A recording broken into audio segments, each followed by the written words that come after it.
Ici Jean-Frédéric Légaré-Tremblay. Bienvenue au tout nouveau Planète Terre. À chaque semaine, j'aurai le plaisir d'avoir avec moi quelques-uns des meilleurs spécialistes du Québec en affaires internationales.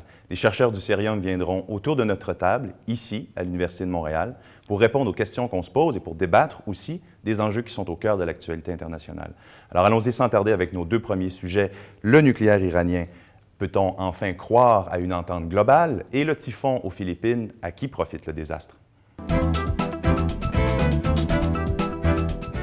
Alors, le 24 novembre dernier, les puissances occidentales, la Russie, la Chine et l'Iran se sont enfin entendus pour un accord temporaire sur le programme nucléaire iranien. Alors, ces puissances-là et l'Iran se sont entendus pour ralentir le programme nucléaire iranien en échange d'un allègement des sanctions qui pèsent lourd sur l'Iran. C'est un accord temporaire de 6 mois, donc 6 mois pour renégocier ou négocier plutôt une entente globale, mais c'est néanmoins un accord historique puisque, je vous le rappelle, ça fait au moins 10 ans que le nucléaire iranien, le programme nucléaire iranien est à l'agenda diplomatique international. Alors, est-ce qu'on est en droit d'être optimiste après cette signature historique, même si elle est temporaire? Pour en discuter avec moi aujourd'hui, j'ai Harit Al-Dabag, professeur de droit à l'Université de Montréal. Bonjour. Et Frédéric Mérand, professeur de sciences politiques à l'Université de Montréal et directeur du Cerium. Bonjour. Bonjour. Alors, est-on en droit d'être optimiste après la signature de cet accord, Frédéric? D'abord, je pense qu'il faut dire qu'on est passé assez proche d'une situation inquiétante.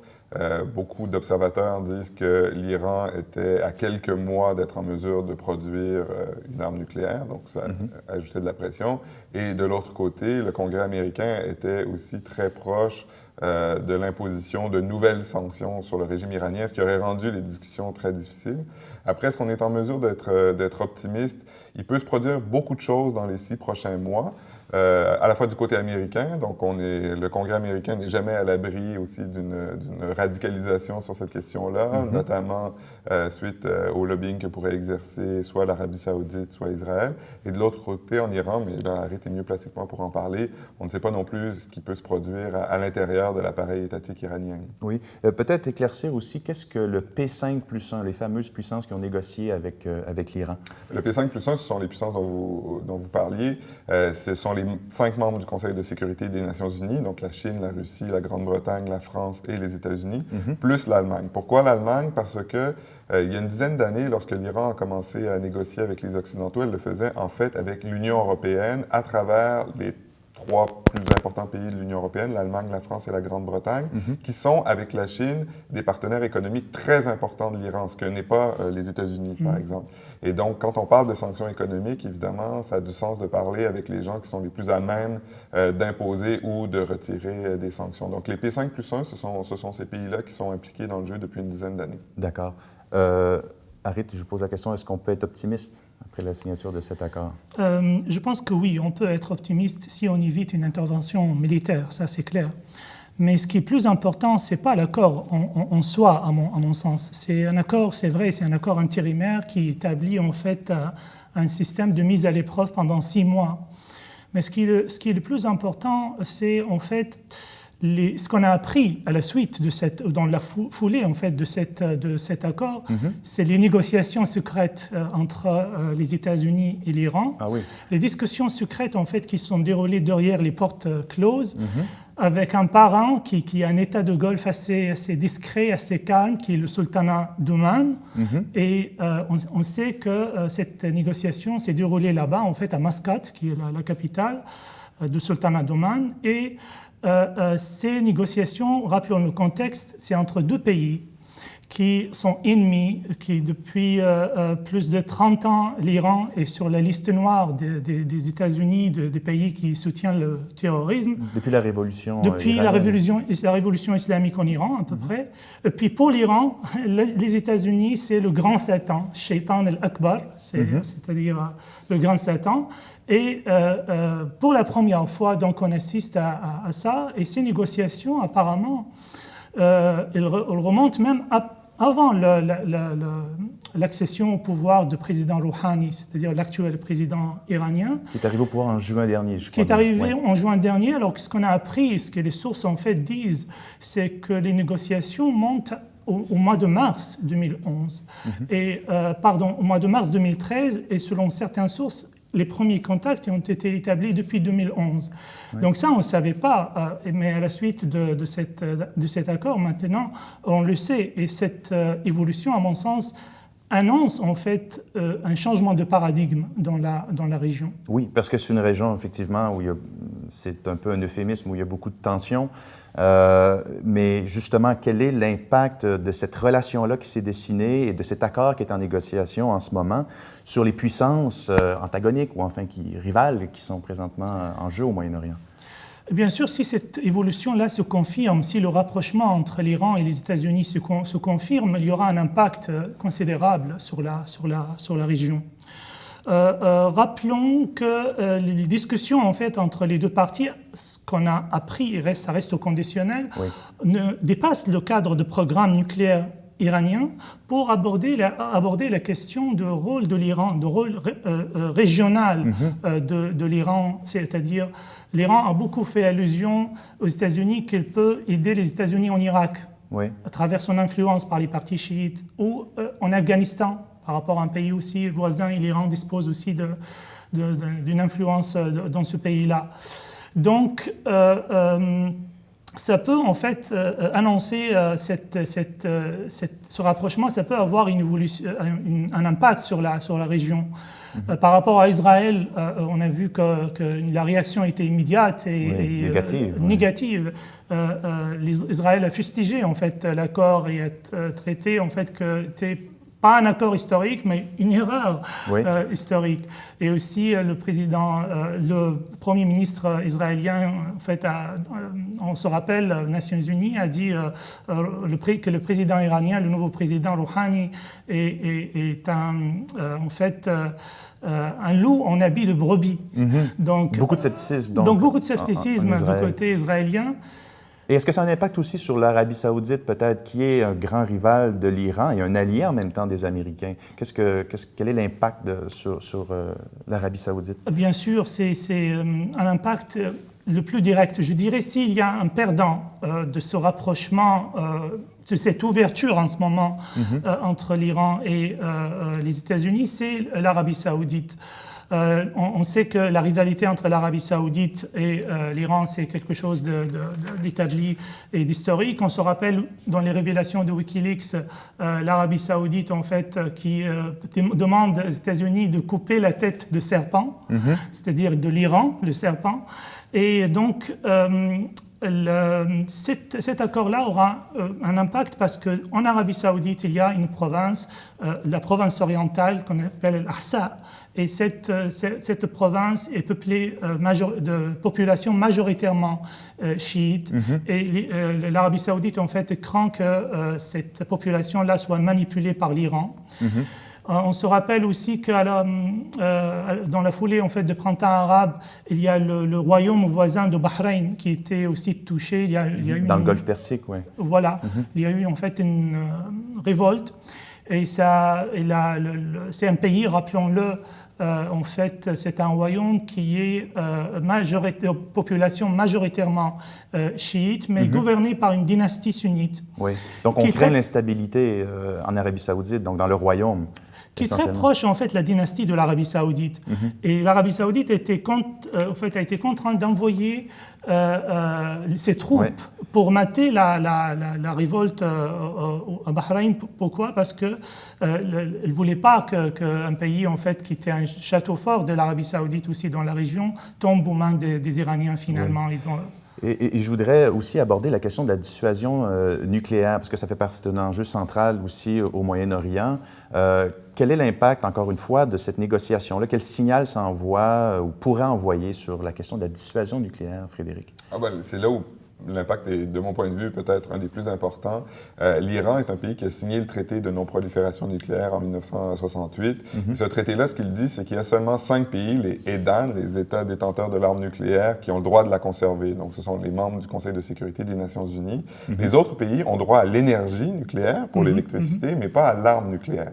L'Iran dit depuis plusieurs années que c'est la position dans laquelle il se trouve. Et ce que l'accord dit, c'est qu'ils doivent le prouver en permettant les inspections, en ne permettant pas un enrichissement trop élevé de l'uranium. Et donc, ça, c'est un signe positif pour le traité, qu'il y ait un État qui soit peut-être prêt à rentrer dans le rang. Oui. Très rapidement, je sais que la question est importante, mais néanmoins, très rapidement, est-ce que justement, paradoxalement, cette négociation-là ne pourrait pas inciter d'autres pays comme l'Arabie saoudite à se doter de l'arme nucléaire? Ben, évidemment, en fait, si jamais en fait, l'Iran se dote de l'arme nucléaire, ce qui l'accord en tout cas censé empêcher, ce sera un cauchemar pour les pays de la région, et notamment pour l'Arabie saoudite. L'Arabie saoudite comptait toujours sur les États-Unis pour sa protection. On se rappelle, depuis 1945, il y a eu une alliance entre l'Arabie saoudite, entre le président Roosevelt et l'ancien roi saoudien Abdelaziz Al Saoud. Et cette alliance qui était protection contre pétrole. Apparemment, maintenant, les États-Unis en fait, près de se passer de pétrole saoudien. Oui. Donc, finalement, ce désaveu ou cet éloignement stratégique de l'Arabie saoudite par rapport aux États-Unis pourrait mettre l'Arabie saoudite en état d'instabilité ou de précarité, donc pourrait peut-être l'inciter à vouloir se prémunir et à se doter de l'arme nucléaire. Écoutez, les relations entre les deux pays n'ont jamais été si mauvaises, entre les États-Unis et l'Arabie saoudite. L'Arabie saoudite, au mois d'octobre, a refusé de siéger au Conseil de sécurité, et ça a été un message envoyé aux États-Unis pour leur dire on est en colère vraiment contre la politique américaine actuelle dans la région. Alors, merci, Harit, d'avoir été avec nous. Plaisir de vous retrouver. Merci à vous. Frédéric, on se retrouve à la toute fin de l'émission et on enchaîne maintenant avec le typhon aux Philippines.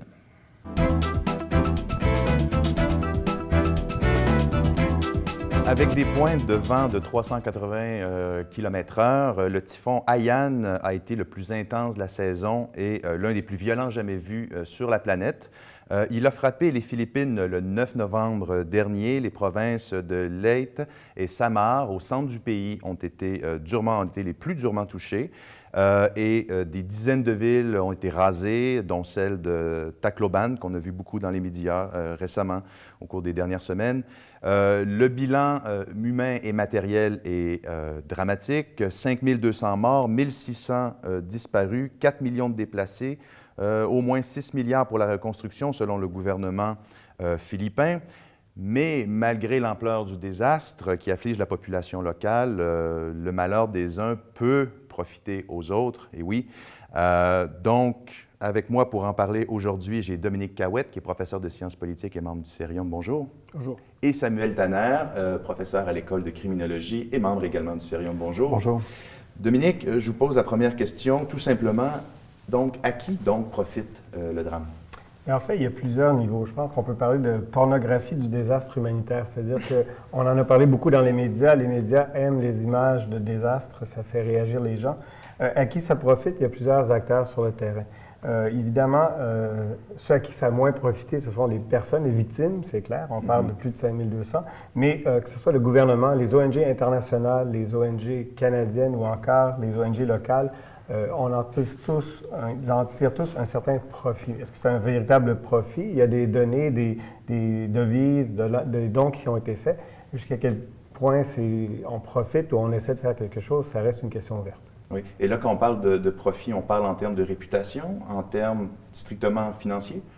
Mais il y a différents enjeux. Le premier, c'est qu'on voit depuis, je dirais, le tsunami de 2004, qui était dans la région aussi, en Indonésie, de plus en plus, il y a une nouvelle logique de l'aide humanitaire. Les organisations de solidarité internationale, de coopération, plusieurs ont choisi maintenant la logique de l'aide humanitaire, qui est une aide beaucoup plus rapide, beaucoup plus médiatisée. Spectaculaire, beaucoup plus spectaculaire, et on peut retracer ça aussi aux médias en ligne, comme CNN et tout. Et donc, ces ONG se sont spécialisées et ont été chercher une part du marché important de la philanthropie. Il y a des grandes ONG qui sont spécialisées, comme la Croix-Rouge, Oxfam, Médecins sans frontières, œuvrent spécifiquement dans ce domaine-là. La question qui se pose dans le cas d'un typhon, c'est les ONG qui s'étaient engagées dans des perspectives de développement à long terme. Donc, non pas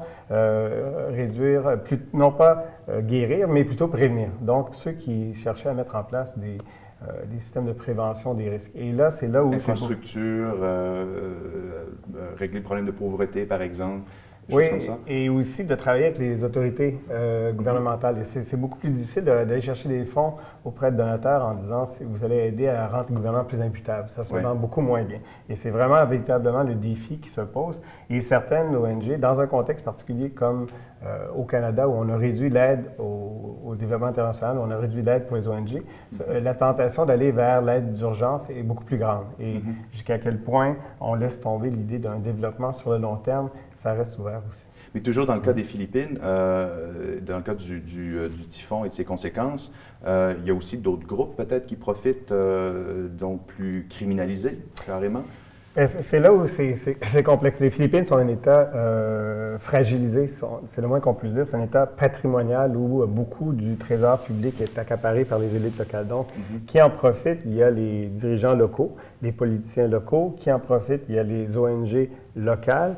Mais il y a aussi les mouvements d'insurgés aussi qui sont toujours actifs aux Philippines. Les Philippines sont particulières parce qu'on a encore une rébellion armée maoïste qui est toujours active, qui, lors des élections, par exemple, taxe les politiciens pour faire campagne dans les territoires qu'ils contrôlent.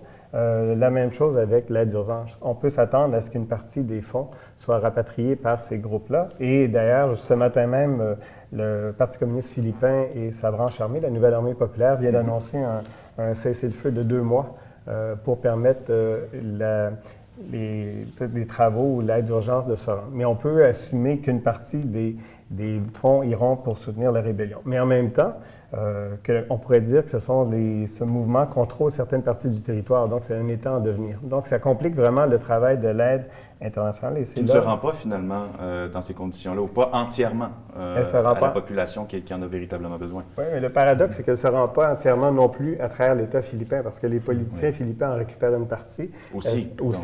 Et donc une autre couche là, qui... et c'est là la grande difficulté de l'aide d'urgence, parce qu'on déploie des gens, on déploie des militaires canadiens à Panay, dans une des îles, on déploie des militaires américains sans connaître le terrain, sans connaître les dynamiques politiques ou les dynamiques sociales, et on dit on va donner de l'aide à tout le monde. Et c'est pas pour rien que constamment on entend la difficulté d'acheminer l'aide, parce qu'au fond, on connaît peu le terrain, on connaît peu les ressources, on connaît peu les acteurs, et donc on arrive en pensant que c'est sans frontières, que c'est partout pareil, alors que chaque pays, et je pense que mon collègue pourra en parler, chaque pays a ses propres dynamiques sociopolitiques qui compliquent l'aide humanitaire. Oui. Justement, Samuel, donc dans d'autres situations de crise, Haïti, la Serbie, le Rwanda, ça peut être aussi des guerres, aussi, là, des zones où règne le chaos, où la loi, l'ordre ne peut pas être appliqué.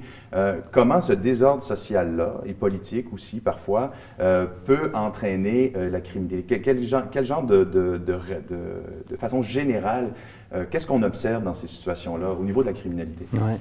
Alors justement, vous mentionnez Haïti, Jean-Frédéric. Je pense qu'à certains égards, on peut comparer ce qui s'est passé aux Philippines à Haïti suite au tremblement de terre en 2010.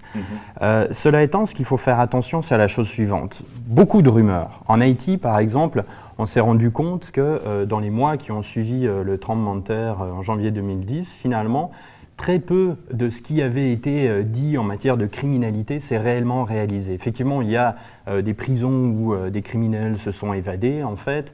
Des gangs ont pu se reformer. On parle de plus de 5000 prisonniers qui s'étaient évadés, dont 700 de membres assez importants. Et dans la presse, ce qu'on peut observer, c'est à peu près le même genre de remarques. Les prisonniers sont évadés, etc., etc. Cela étant, d'autres journalistes un peu plus documentés ont réalisé aussi que ce n'est pas forcément le cas en Philippines. Et ça laisse la porte à peut-être un élément assez intéressant qui ne se limite pas au cas de catastrophes naturelles, mais qui est l'idée de panique morale. L'idée de panique morale qui se développe dans un contexte finalement de catastrophes et de circonstances absolument extrêmes pour la vie des uns et des autres et de la population. Et l'idée de panique morale, c'est une angoisse en fait si grande qu'on n'arrive pas à affronter son vrai objet, en fait, d'accord? Ici, l'objet principal, c'est ce typhon qui a ravagé, en fait, l'endroit. Et on se tourne vers d'autres cibles, en fait, dont on pense que si on les cible, justement, excusez-moi, eh ben, on va régler le problème. En l'occurrence, la criminalité. Alors, il y a déjà peut-être une nuance à faire. Déjà, est-ce que, justement, les autorités locales disaient à la population, attention, ne croyez pas forcément tout ce qu'on vous dit. Et je pense à un exemple d'une page Facebook, en fait, qui indiquait à la population qu'il fallait qu'elle se méfie parce que certains travailleurs humanitaires, en fait, étaient simplement des gangs armés déguisés qui allaient piller la nourriture et qui allaient probablement enlever, kidnapper des personnes. Cela étant, je pense qu'il y a quand même une réalité, effectivement. Dans un contexte d'institutions affaiblies, la police par exemple, seuls 30% des policiers ont répondu à l'appel, sont retournés au travail après le typhon. On sait aussi que l'armée philippine manque de ressources de manière patente, à la base aussi. Et donc c'est sûr que ces éléments-là fragilisent ce qu'on appellerait le contrôle social, l'ordre, la sécurité. Et dans ce contexte-là, on voit effectivement, et là je reprendrai ce que disait Dominique tout à l'heure, l'émergence de gangs ou éventuellement de bandes armées aussi. Préexistence ou il y en a qui en profitent pour naître à ce moment-là? Alors, il peut y avoir des bandes qui émergent à ce moment-là, ou disons que ce moment peut constituer une cristallisation pour ces bandes-là, une opportunité, un élément qui constitue une opportunité effectivement pour ces bandes d'émerger, mais beaucoup existent d'avant.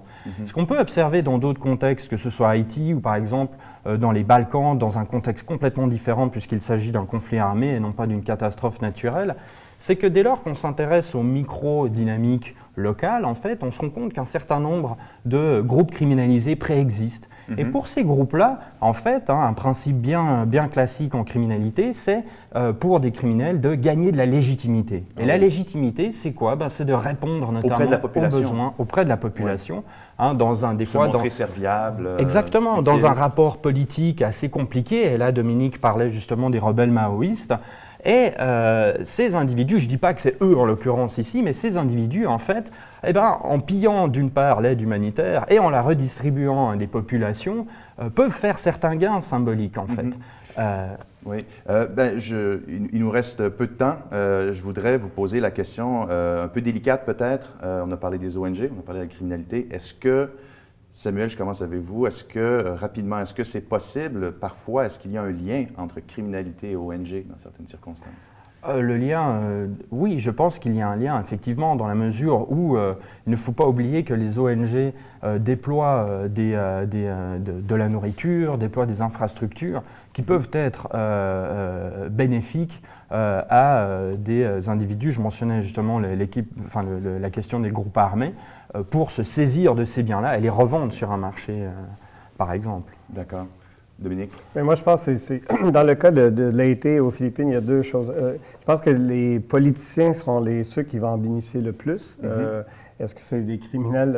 Ils contrôlent déjà des loteries, tout ça. Aux Philippines, c'est assez connu. Les policiers ont leur armée privée, dans bien des cas. Donc, c'est sûr qu'ils vont en empocher une bonne partie. Une partie ira sans doute aux rebelles, mais ils sont plus isolés dans les montagnes. Donc, ils auront moins, évidemment. Les gangs sont moins présentes que, par exemple, en Haïti ou en Amérique centrale, où on a vraiment des gangs.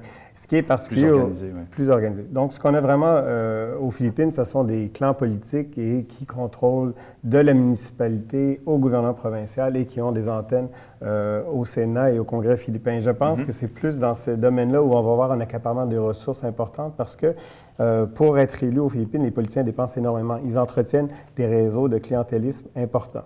Et je pense que ce soit dans les bidonvilles, que ce soit les victimes de l'été qui étaient déjà les plus pauvres, ces gens-là réagissent souvent pour des questions de survie à l'attrait financier. Donc, il est sûr que le clan Romualdez, qui était lié à l'ancienne épouse du dictateur, va chercher à maximiser sa base politique et il va en profiter jusqu'à un certain point. Eh bien, je vous remercie infiniment d'avoir été avec nous pour cette première émission. Samuel, on se retrouve de l'autre côté de la pause pour le dernier segment de l'émission. Et Dominique, je vous dis à la prochaine. Je vous remercie d'avoir été avec nous. Merci. Au revoir.